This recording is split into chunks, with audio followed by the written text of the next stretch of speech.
I invite Dr. Punekar, Jahnavi Punekar, to give an invited talk on update on Cretaceous-Palaeogene boundary mass extinction.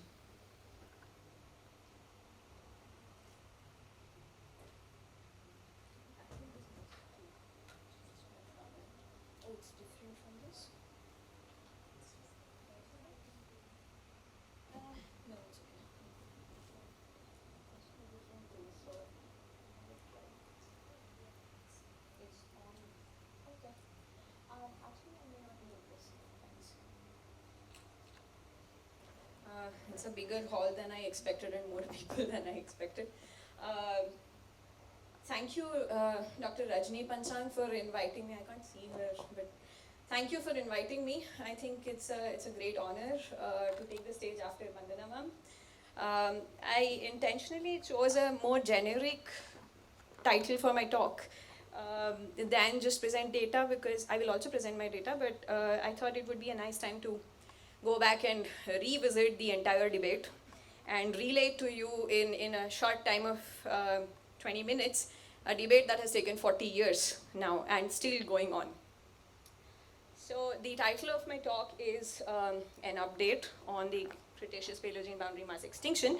And incidentally, this is exactly 10 years after my last talk in an ICMS, which was in 2011 December in Bangalore. So this is marine invertebrate genera, very general map data of from Cambrian to recent, and you can see that, I think I will need the pointer here. We have the big 5 mass extinctions. The first one is at the end of Ordovician, which is related to glaciation. There is one at the end of Devonian, which is related to colonization of land by plants and anoxia in the oceans. Then there is the mother of all mass extinctions, which is at the Permo-Triassic boundary. I think Dr. Gyan Tripathi will talk a little more about this after my talk. Then, of course, you have the Triassic-Jurassic event, which is the Central Atlantic Magmatic Province, the initiation of rifting of Americas from Africa. And the last one, which is the most recent mass extinction, leaving aside what we are doing to the ecosystem now, is at 66 million years ago. This is the dinosaur extinction event. Has been linked with Deccan volcanism, also Chicxulub impact, and a lot of mechanisms like greenhouse warming, nuclear winters, dust, photosynthesis shutdown, acidification, so on and so forth. Most importantly, people like this particular mass extinction event, and there's a lot of glamour surrounding it because it witnessed the demise of non-avian dinosaurs. In fact, that was one of the reasons why I decided to become a paleontologist in 4th grade, watching Jurassic Park. So, however, there are other animal groups which also went extinct closer to the boundary, but before it. One is of marine cephalopods, ammonites. Not many made it to the Paleogene. And smaller calcifying organisms like rudistid bivalves. The center figure, I don't think this works. The central flask-like, it's a bivalve, very inequivalved, it's a rudistid bivalve. And then you have calcareous nanoplanktons and of course the planktic foraminifera extinction. So most of my data set comes from planktic foraminifera from different sections, which we will discuss in a moment. If you lose track of where I am in the talk, there is an index right at the bottom running throughout the talk so you can track it. So a quick roundup of the debate in the 1980s. So the most famous paper by Luis Alvarez, the son is Walter Alvarez, the father is Luis Alvarez. He's a physicist. And he published a very short paper in Science which talked about the impact and how it killed all the dinosaurs. And this was because they discovered iridium enrichment in the Cretaceous-Palaeogene boundary at Gubbio in Italy. That's the picture. I think it's a recurrent theme if you talk about Cretaceous-Palaeogene boundary. So the dad is on the left side and the son is on the right side. And the father is a physicist, was a physicist. The son is a paleontologist. He's still around. I met him at a conference once. He's quite senior. and their hand is placed on the Cretaceous-Palaeogene boundary, which is basically a transition from marly sediments going to clay sediments because of the extinction of the calcareous planktic forams. Now, 1980s was a frenzy. Everybody loved this hypothesis. It was glamorous. It was the material on which movies are made. Meanwhile, there were some uncomfortable facts. And the uncomfortable facts were that extinction patterns were not always abrupt everywhere in the world. Especially in marine sediments, there were locations where it seemed more stepwise and gradual, difficult to reconcile with a geologically instantaneous impact event. Most of that work was by Professor Gerda Keller towards the end of the 1980s. She had just begun working on the Cretaceous-Palaeogene problem.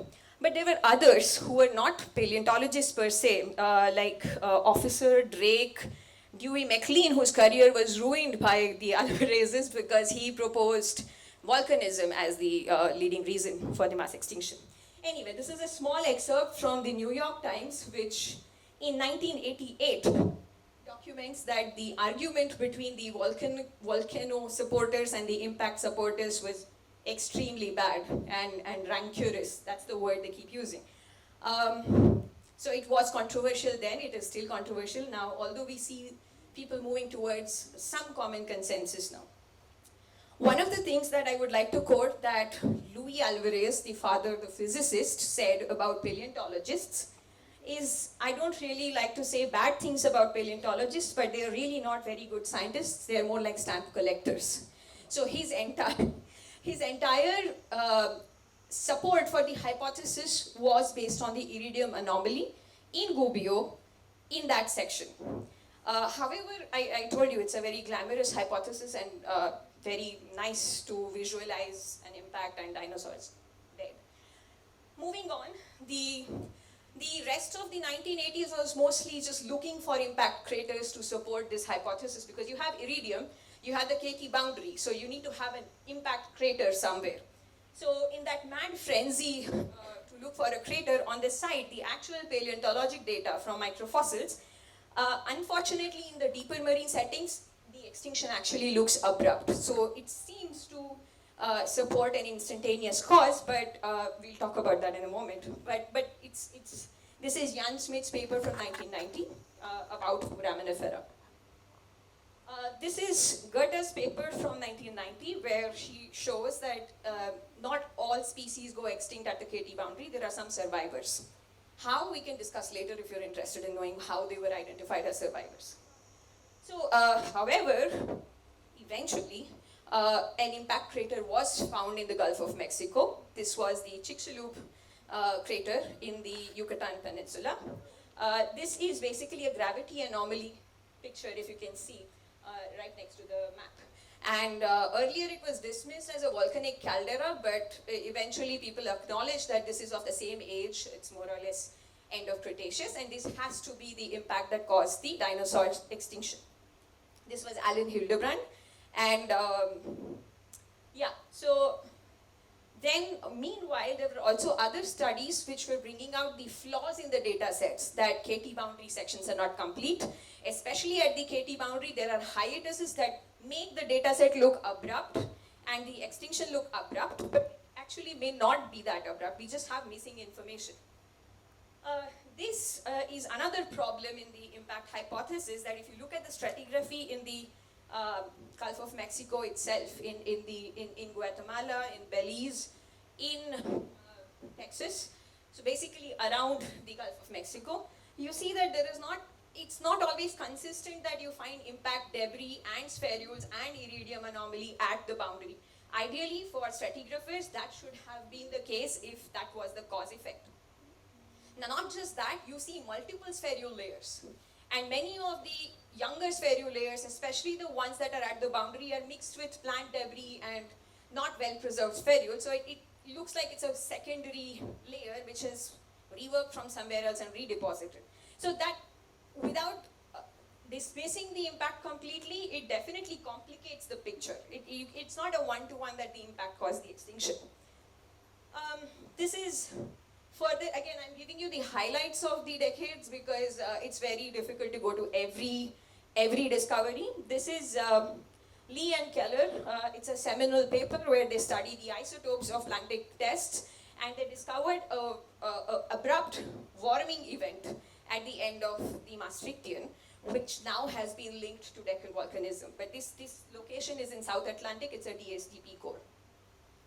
So moving on to the 2000s, more inconvenient truths about the impact arose, especially to do with the stratigraphy and the dicey nature of the iridium anomalies and the stratigraphic placement. Most problematic being spherule layers, multiple spherule layers, some in the Danian, some in the Maastrichtian, but most of the primary layers were in the Maastrichtian, predating the KT boundary. By how much? Some of the older papers say it's 300,000 years, but these numbers keep changing based on calibration, but it's definitely older, significantly older. Meanwhile, another group, Paul Rene actually, back then, with Vincent Cortio's group, they were working and they found this exceptional correlation of large igneous province volcanic events with mass extinction and faunal turnover events, if you see the top plot there. And that lent a lot of support to volcanism having something to do with biogeochemical changes and ecosystem collapse. This is the one below that is a summary of major mass extinction and faunal turnover events, along with impact events and volcanism events as of 2003. And you see that there is an uncanny correlation between LIP events and mass extinctions rather than impacts. Finally, based on all these problems in the impact stratigraphy, Dr. Keller and her group published a paper in PNAS called Chicxulub impact predates the KT boundary mass extinction. Till date, the stratigraphy and the lack of support to impact and the mass extinction remains, although it's not always acknowledged so. This is, meanwhile, the impact supporters, if that's not too offensive to call them that, they were mostly working on characterization of the impact ejecta and spherules and iridium and what was it made of and how big the impact was, how it could have killed the dinosaurs. So more milestones. This is something that Dr. Samant also mentioned. The story has it that Vincent Cortio convinced Gerda Keller to visit India because she had worked on a lot of sections world over, but nothing in India. And he said, if the volcanism, doesn't diffuse, it's better this way. Yeah, so he convinced her to visit India and sample sections here and see what's happening to the forams, if at all, closer to the trigger. So the first one is a picture from Gauripatnam quarry in Rajamundry, and her work from that place is published in 2008. Then there is Jhilmeli, which I think she worked with Dr. Samant, and that's also published in 2009. And you see earliest Paleogene Plantic forams right above one of the volcanic flows, lava flows, overlain by another flow. Okay, so this puts the age of the lower flow at least approximately either straddling the KT boundary or somewhere older. More work from ONGC course led to a better resolution of the data set and it seemed like a progression of extinctions along with the lava megaflows. That's one of my favorite papers if you want to look at multi-proxy evidence for the late Maastrichtian warming. This is by Thibault and Gardner. They bring a lot of data sets together, osmium isotopes, oxygen isotopes showing the late Maastrichtian warming, carbon isotopes, nanoplankton. There are, I believe, specific nanoflora that show they are sensitive to cold and warm climate, and you see that an increase in the warm-liking flora in the same interval. And of course, there is also evidence from leaf stomatal index. I don't understand that very well, but that also shows warming. Later on, and this is one of the paradigm shift hypothesis, I would say, Eric Font from Portugal proposed an acidification event, continental acidification and dissolution event in connection with Deccan volcanism, but this was in Bidart in France. More about that in a moment. So, rounding this all up, the snapshots of the debate that I gave you, and I hope you are following, is that we visualize this debate. I picked up the most dramatic dead dinosaur I could from Google Images. So we see this debate as a mass extinction, an impact, and volcanism, and we only try to fit this in this scenario. 2 triggers, 1 extinction. I think the problem is way more complicated than that. Each of these points, I see this as mini hypotheses about different processes, and some of them might be triggered and linked to the impact, some of them might be linked with volcanism, some of them might have both influencing them. Involving all these hiatuses, the age of volcanism, the age of impact, acidification, flora, fauna on land, in the sea, mercury toxicity, mesotrophy, preservation, and after all that you also have taphonomy and preservation as an overprinting factor. So all these complicates the data set that we have, and we are just trying to connect them, eventually arrive at a bigger picture of what really might have happened. Now, why do we want to know that is a whole different discussion which we can do later. So, dialing back to the KT boundary criteria, the strict criteria to define the KT boundary in field or in course is that you have dominantly marly calcareous sediments of the Cretaceous. Then you have a red, thin, rusty layer which defines the KT boundary in the field. Usually there is also an undulating surface associated with it. This is followed by, if it's a complete section, this is followed by a very dark clay, which is unfossiliferous for the most part, or you might have very few planktic new evolved forams. And then you have increasing amount of carbonate showing recovery and recolonization of the pelagic run with new forams. This is typically how the Cretaceous planktic forams look. They are bigger, more robust, architecturally intricate. Can you please give me a warning when there are 2 minutes left? Yeah, just let me know because I can go on. And those are the Danian forams, the Palaeogene forams, which are smaller, thinner walled and simpler. This is the easiest way of recognizing the boundary. Wherever the level at which the Cretaceous forams end and the Danian forams begin is where the boundary is. And you also have so this is the primary criteria to define the extinction is the extinction itself, not the iridium anomaly, not the delta 13C, not anything else. It's the extinction of Cretaceous planktic forams and the newly evolved Palaeogene planktic forams. That defines the extinction.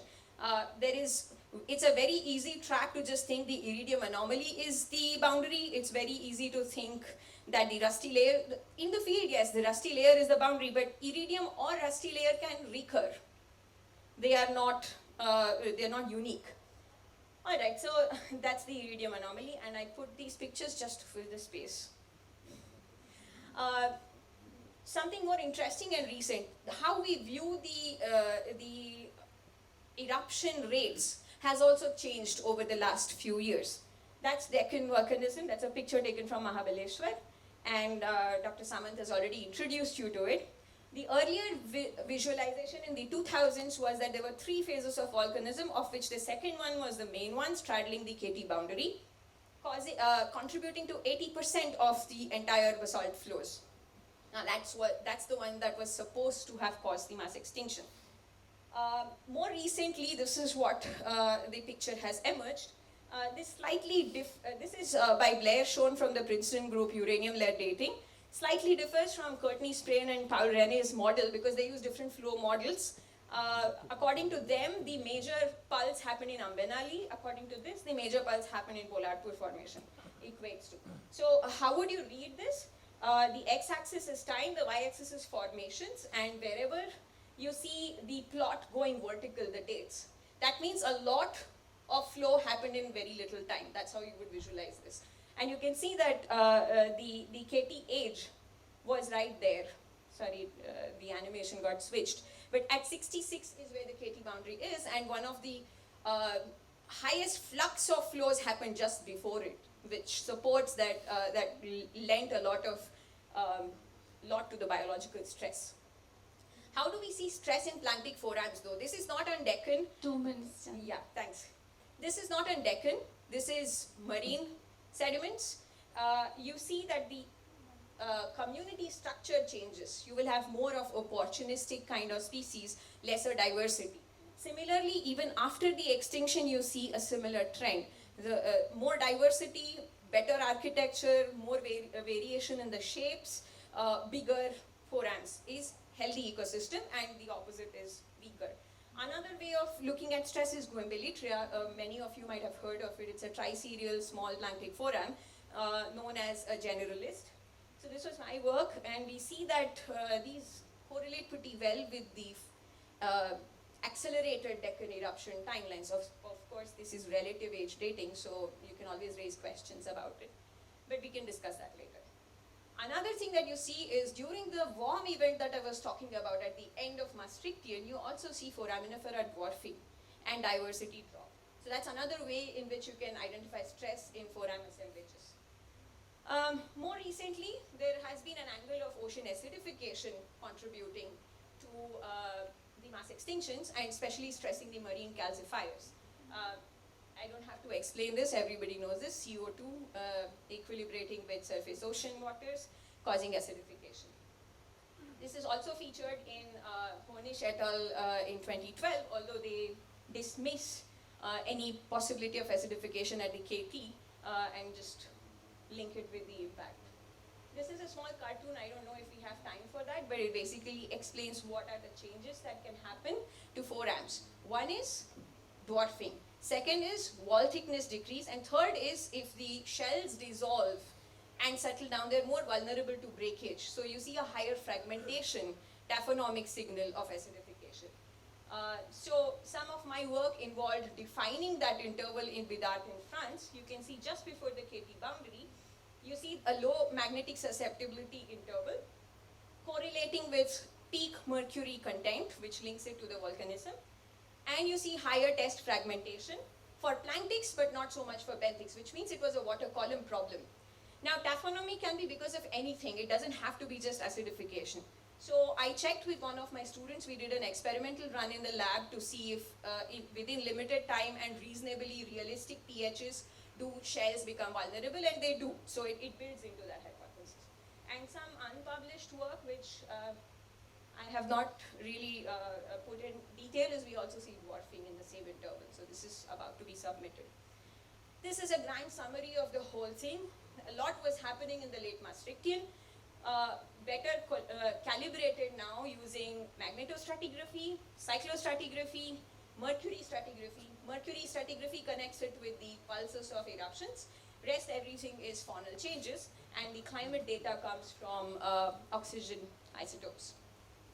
So this seems pretty, it strongly hints at the pulses of accelerated eruptions, which have been dubbed as extreme events in this paper if you go through it, have something to do with recurrent stress, which only gets accelerated and the stress builds up and ends up in the mass extinction. Yeah, I'm done. All right, so to round it up, the data that we have seen seems to support this scenario of volcanic pulses leading to global stress buildup and recurrent stress pulses leading to the extinction.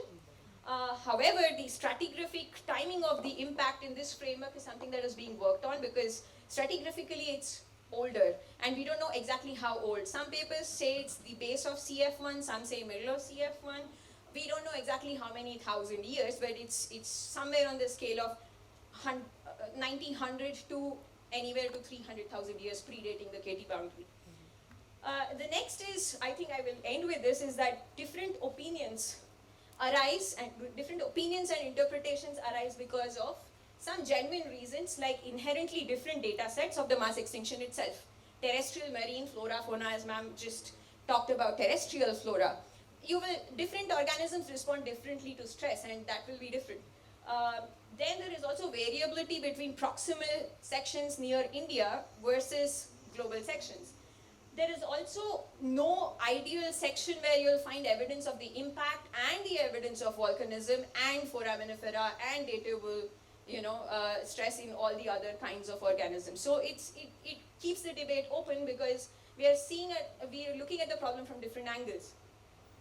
Some more problems which are out of sheer laziness or someone being adamant is lack of population studies, data sets. Another is too much attachment to one hypothesis or assuming that the iridium layer is the KT boundary. Another is disrespecting the inherent nature of sedimentation. These sedimentation rates change. It's not always uniform. There are hiatuses, there may be gaps, there may be data that's missing and we are not acknowledging it. And of course, preservation. So I think that is where I would like to end. I did put in some of this, but ma'am has already covered it. And I think debate is essential for science. We should just keep it civil. I would end with that. Thank you very much.